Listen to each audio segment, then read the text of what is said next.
Well, I finally did it. I got off my butt and I made another video. Took me a minute, been kind of busy. Or not busy enough, depends. But we're here to talk about Buckingham Nicks. Finally got released. Rhino put it out as a Rhino High Fidelity and a normal release, if you will. One mixed by Kevin Gray, one mixed by Chris Bellman. I got the pink vinyl version. The Rhino High Fidelity is black only. Now, I had this record before. I had found two copies. The only difference between these copies seems to be the cover. One's lighter, one's darker, and one has a misprint in one of the song titles. But otherwise, they sound the same. Bob Ludwig did the mix. You can look at my other videos if you want some more back information. But this is more or less to tell you about the copies I got today. So not only did I get these copies delivered, but I got the numbered edition, which came with a 7-inch radio edits. And I also got the CD. Remember these? So I'll kind of go through how I listened to them first. The original crushes it. You find a clean copy of these. I've got two clean copies. One a little cleaner than the other, VG Plus. I'm telling you, if you're a Fleetwood Mac fan and you've never listened to this album, Fleetwood Mac Rumors era, Fleetwood Mac era, Fleetwood Mac Tango in the Night era, you're going to love this. You're going to think you've finally heard new Fleetwood Mac. You've wanted new Fleetwood Mac? Well, this isn't new.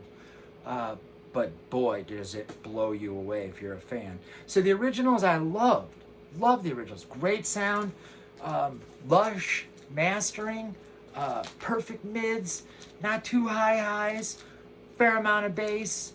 But you know, it's a two-piece. Even though they had some great session musicians, Waddy Wachtel plays on this thing. Still plays with Stevie to this day. Played on her last solo album. But man, what a great album. So I know that album. I've listened to that album a lot. It's one of my favorite albums. So I've made 3 videos about it. I was excited about this re-release. So I went overboard. I'm sure I didn't need to get all the copies, but I wanted to see what they sounded like. I wanted to see the difference. So after a good cleaning, I did have to clean them. Came shipped, no dings, no bends, no folds, no splits. Thank God the record lords were looking out for me. But after I cleaned them, all of them, the first one I listened to was this Chris Bellman. Respect Chris Bellman. He's done some great work. I've loved a lot of the stuff that he's mastered. I mean, you've got a great source to begin with this album. I mean, it's got great genes. So to hear a bad version, it's really up to the listener. That being said, I put this on after playing the original, and wow. I mean, wow. You want the affordable version that sounds great, sounds very similar to the original pressing? It's this Chris Bellman cut. Now, it is from digital. It's not all analog, but the same source as the Kevin Gray cut for Rhino High Fidelity.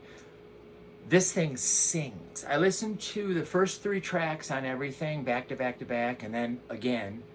And I'm telling you, I kept saying, is this what a good brand new version of the original would sound like?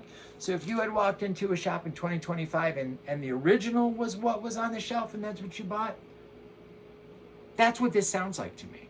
Now there's maybe it's a first pressing thing, but it's a little airier if you had to be clinical. But my gear is all 70s gear. I don't have $1 million systems. I have a Sansui 838 with the Ortofon Blue. It's going through an Adcom 100-watt amp, and I'm playing through Helfer speakers. I'm happy with it. And when I got my system, I wanted a system that sounded like the system I grew up hearing that my mom had, or the clubs I worked in. I wanted to hear a certain sound, which is why I have a reverb. I don't always use it, sometimes I do. But it puts me right back in that headspace. So this album, I think Chris Bellman crushed it. You can't find one, you don't want to buy one for $50, $200, depending on the condition. Boom, right here. This is your jam. I listened to the first 3 tracks, and Crying in the Night, Stephanie Without a Leg to Stand On, and I mean, it makes you want to listen to the whole album. So this gets high recommendation. Also came a little cleaner than my Rhino High Fidelity. They all needed ultrasonics, but maybe it's the pink. I didn't see it as much as the black. That's probably it. They do come with polyline sleeves, but whenever I ultrasonic, I put them in a new sleeve. Why put it in the sleeve it came in if it's staticky or needed to be cleaned? Just re-sleeve. Use my last 2 sleeves on these, so need to reorder. The next thing that I listened to was the Rhino High Fidelity. Now this is the one that we've all been waiting for, because I have a lot of the Rhino High Fidelities right here. I've got the ZZ Top box sets, the Doors. I have not been let down. I know people nitpick, but not me. It's the best versions I've ever heard of any of these albums. And I'm telling you, I said the Chris Bellman cut was good. I said the original Bob Ludwig master was good. No. If you love this album and you can find an unnumbered copy or numbered copy, they sold out with the 7-inch. But when the unnumbers come out, lay your hands on one. Next level. Next level. I'd like to say it was like hearing a new album, but it wasn't. It was hearing the album that I know so well, and it was like you were in the room. You know, you hear this, I'm in the room with the band. That's what this sounded like to me. I was like, are you kidding me? I kept saying, are you kidding me? And I actually took my needle and moved it back a couple times to play certain passages over, because the details, bright's not too bright, mid's perfect, just enough bottom. This isn't a Dr. Dre album. You're not going to have thumping, but you want some bottom when you need it. And yeah, it's a 2-piece. It's meant to be a 2-piece, but it's a good 2-piece. It's the best 2-piece. Hands down. Hands down. But maybe not hands down. I thought you couldn't get better. So I was like, well, I might as well not even listen to the CD. So I did. I listened to the CD. This is what I listened to next. That's okay. It's okay. I stream here or there. I stream at work. It's okay. I listened to 2 songs and took it off. It just sounded tamed. It sounded confined. You know, if you're a CD person like I am, you just listen in the car, this will be great. That's why I bought this. I bought this to listen to in the car. So, you know, it does its purpose, but I don't have a fancy CD player. I don't have a DAC. I'm working on it someday, maybe when I get big enough. But not the way to inaugurate someone to this album is this. If you were a young kid like I was back in the day and you got this as a gift from your parents, yeah, you'd probably love it. Probably be, and hopefully you go on to love other versions and upgrade the sound, but it's nowhere near as good as either the Bellman or the Kevin Gray, without a doubt. So then I went, oh yeah, the 7-inch. Now, I also got the Fleetwood Mac 7-inch, and that blew my socks off. All those people hating on 7-inches, you ain't heard these. You have not heard what Kevin Gray can do with the 7-inch. I had never heard what Kevin Gray could do with the 7-inch 45. I've heard 45 cuts of his. They're, of course, fantastic. Rumors being my favorite. But that 7-inch that came with that Fleetwood Mac self-titled, that 7-inch slams. That's the real deal. So I had very high expectations, and you know what? Boom. Boom. Now you only get 4 songs, and the radio edits. You get Races Are Run single version, Don't Let Me Down Again single version, Crying in the Night single version, and Stephanie single version. And they come in polyline sleeves with the Rhino branding. 45. 45. It made such a difference.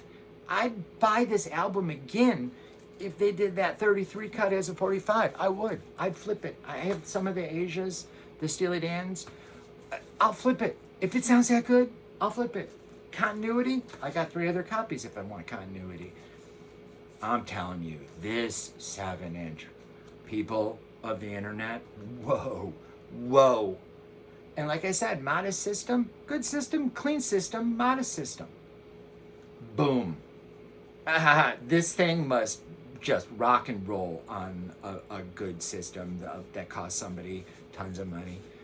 I'd like to sit and hear it. I'm that kind of guy. I'd like to sit and hear it. This thing is going to get as much play as my Fleetwood Mac gets play. Those 45s, if I'm getting ready for work in the morning, I don't have a lot of time, I want to listen to some music, I want to listen to some, and my wife is up, the horse is up, we fed the cats.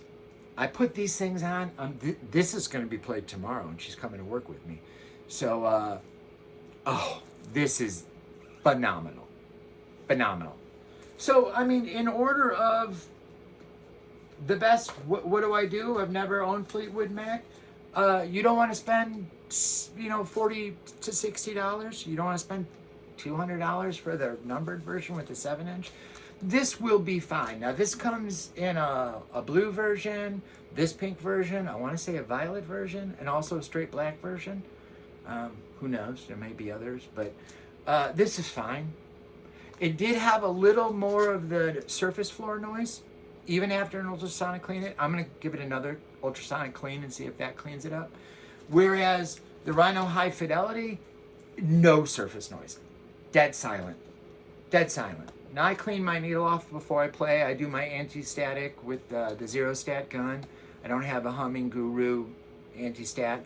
Someday I will. I don't have one yet.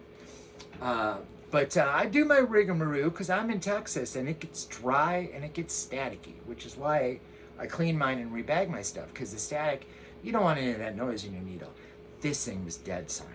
So, but it's going to cost you a little bit more. There's going to be unnumbered ones, and I think they're $40 to $60. If you're in the U.S., if you're outside the U.S., it might be a little more tariffs.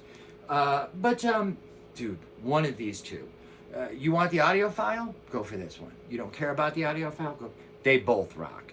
They are fantastic represses. Fantastic represses. You come across an original? Get it. It's definitely worth owning. So you really have a different sound.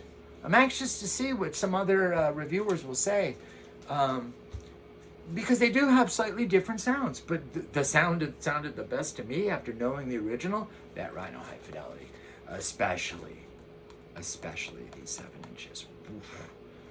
They're gonna get some play out of me. So that's my take, and more videos coming soon. See you later.